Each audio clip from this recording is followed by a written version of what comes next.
Politicians always argue about the state of the USA. One says we're coming back from hell, the other says we're on the way.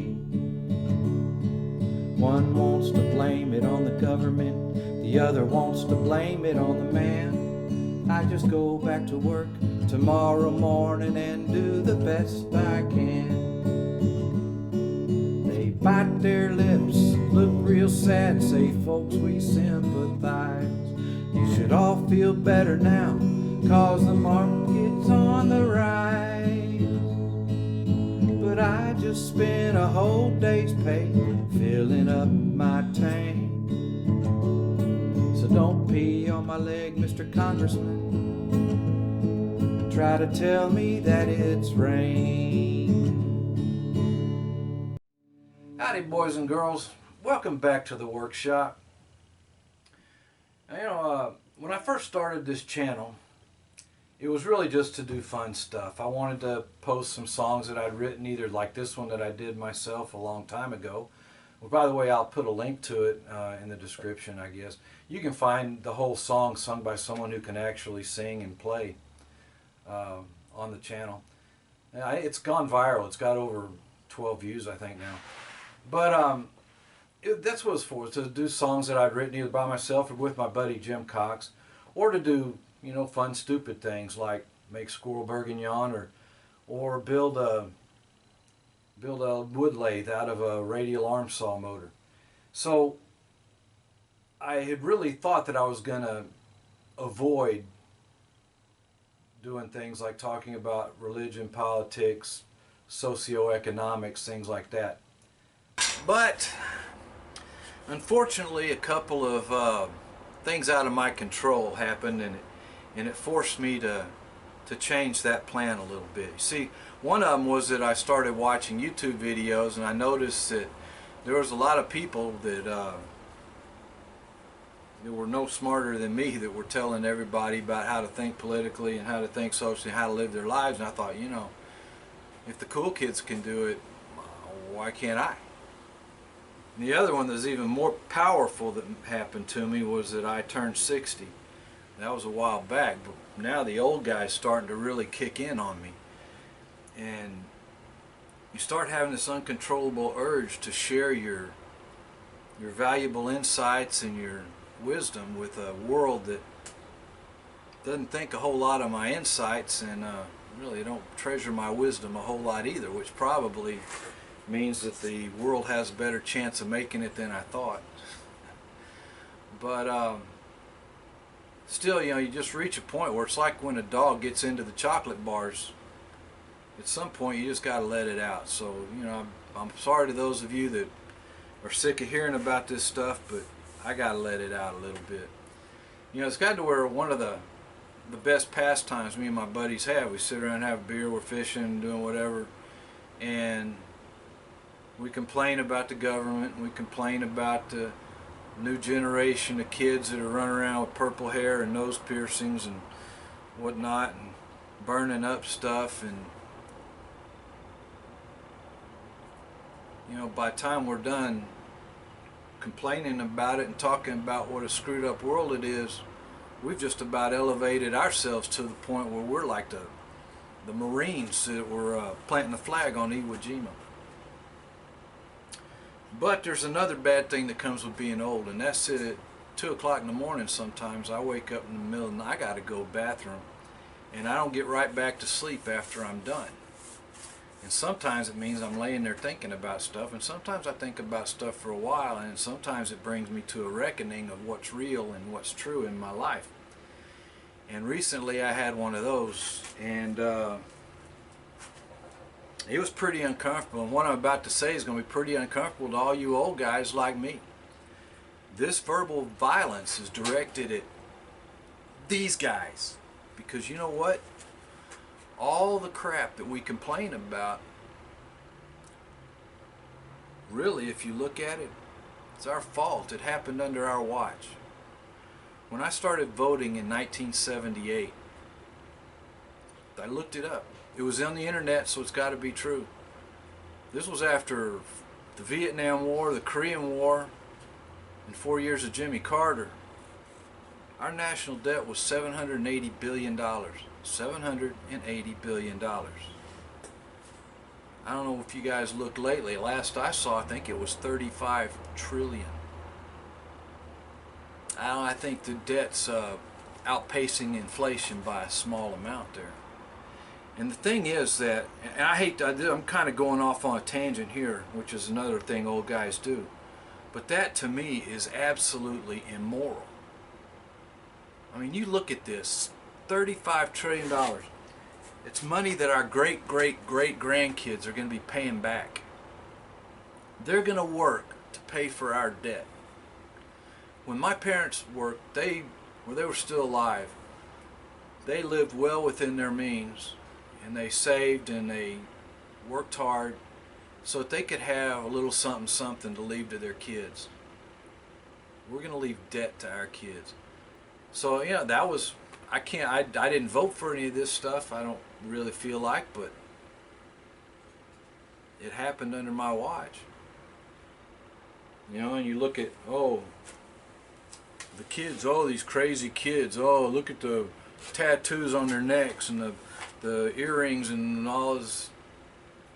Who raised them? It was either us or our kids raised them. It was these guys. And before it sounds like it's an attack on the kids of today or the 20 or 30-year-olds, I got grown kids. And I love them to death. And not only do I love them, I respect them as people. They're all amazing. They're really good people. And they're people I enjoy being around. But we don't see eye to eye on a lot of stuff. And we talk about it. We have good, healthy conversations about it. But I feel like my kids were led astray in their education system, and you know, we can say, oh, it was the teachers, you know, these teachers, woke university professors, woke teachers, oh, they let our kids, taught us our kids all this crap. But you know, where were we? Huh? Where were we? We weren't looking at their homework every day. I was watching TV. I coached their baseball teams, their basketball teams, their football teams, their softball teams. I was there watching all their sports. But I wasn't there watching their social studies or their history or their science classes. You know, you can blame the education system, you can blame what you want, but it comes back to this. We screwed up. I'm going to tell you the truth. I think the place where we screwed up is that we're the first generation of people in this country who listen more to psychologists and sociologists and other ologists than we listen to the Bible and common sense. And now, a couple things as we get into this. This is going to be a multi-video series. Kind of go into the basics of what I'm talking about here, and then I'll get into some more details later on. But one thing I'm not going to do is talk about, say, oh, this study says this, so it's true, or the Bible says this, so it's true. That's what's called an appeal to authority, and I'm not going to do that. I'm going to try really hard not to. Instead, what I'm going to do is say, the Bible says this. This is why I think it's true. This is how I understand it, and this is why I think it's true. Or a study says this. This is the way I understand the study, and this is why I think the study's accurate, or not. That's very different from saying that something's true because a study by the American Society of Psychological Helpers, Analysts, and Therapists says it's true. So, while I welcome, in fact, I ask you, if you disagree with me, if you think what I'm saying is just stupid, or if you agree with it, I'm asking, comment, tell me what you think. If you disagree with me, disagree. I'm more than open to disagreement. But I would ask that you do it the same way. You know, saying that Stanford University study says this doesn't mean squat to me, because you'd have to prove that every time a college did a study that it came out true, and that's just demonstrably false. We've seen so many peer-reviewed journal articles that were hoaxes. You know, like what's the one about rape culture in the dog park that got into a psychological journal? You know, it just fit the mantra that they wanted to follow. You know, so it made it in. So you know, just telling me that there's a study that says something doesn't do it. Let me go a little bit more in depth on that, because it's hard to believe, but one time I read a book and it didn't have any big pictures or pop-ups. It didn't even have rhyming lines to it. It was called Bones of Contention, and it was about when man first emerged and where he emerged, whether it was in Africa or Asia. It was written by a disciple of the Lakeys, so they clearly said it was in Africa. But one of the chapters in it was pretty deep, was pretty eye-opening. It was about how it is that brilliant anthropologists can fall for such obvious hoaxes as something like the Piltdown Man, for example. And he explained it this way. I'm going to kind of put it in my own words, and it's probably not as pretty as what he said, but scientists are human. And as humans, they have ambition, they have egos, and they like to be invited to the cocktail parties, and they like to have the money. And anthropologists are no different, and they figured out that the guys that make the big discoveries get invited on the Tonight Show, and they get the big research grants, and the ones who don't. When you couple that with the idea that they will take a little piece of a mandible, that's a jawbone, I guess, to you people that went to public school like me, I had to look it up. Take a mandible that big, and then they extrapolate that into an entire being. And it's real easy when you're doing something like that to let your biases come into play. And you get to a point where you could say, well, this could be, and you take it, that past could be, to it is. And that's where they make their mistakes, and that's where they get caught up in these hoaxes. Well, the same thing has got to happen with the ologists, whether it's psychologists or sociologists. They get into a little academia lab echo chamber where they're bouncing their ideas off each other, and it's no different than you with your conservative friends, me with my conservative friends. If we didn't have liberal friends, as we bounce our ideas off each other, it would form a wave, a tidal wave of stupidity over time, and it would just get out of hand. And hey, liberals, same thing. If you're not hanging out with some conservatives to kind of keep you grounded and to make you actually think about what you're saying, you're making a big mistake. Think about that in the realm of psychologists.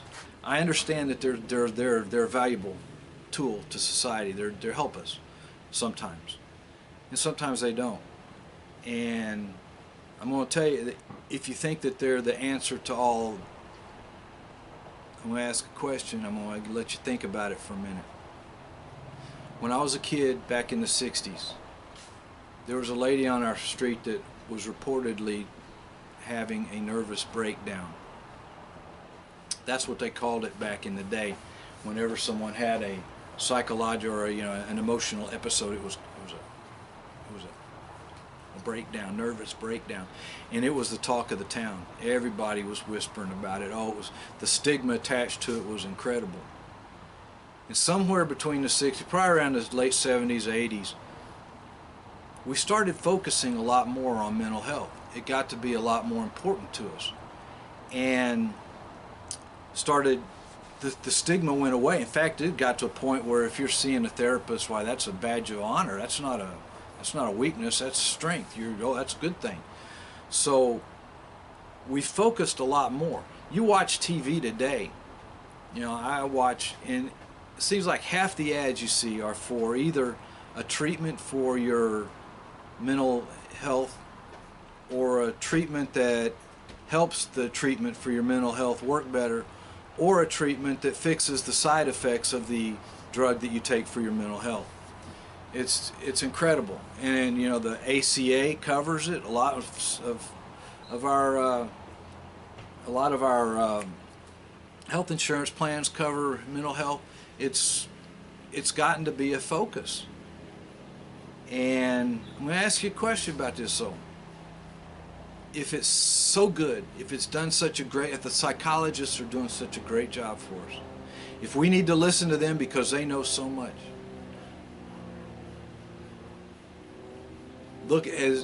have things gotten better since the 60s? Suicide rates, homelessness, drug addiction, divorce, anxiety. Have any of these things gotten better? Are people living a more happy, more fulfilling life than they did back in the 60s, 70s?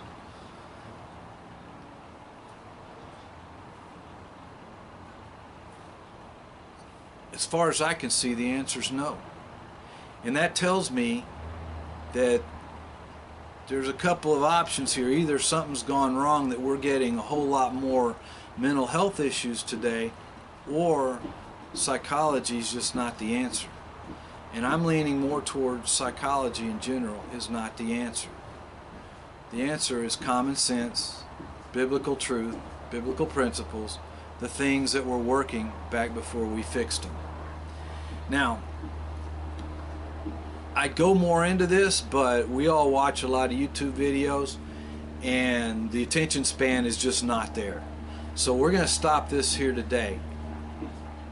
And I'll go into more detail of what I mean about common sense and biblical truth, those kind of things, in the next video. But in the meantime, go ahead and comment. Tell me I'm full of crap. Tell me how you kind of starting to make some sense. Tell me you love me. Give me a big fat finger emoji. You know, if you wish I could get head lice and bed bugs, tell me that. I don't care. But, you know, let me know, and we'll discuss it. And maybe you'll give me some ideas of things to talk about in the next one anyway. All right? In the meantime, y'all have fun. Take care.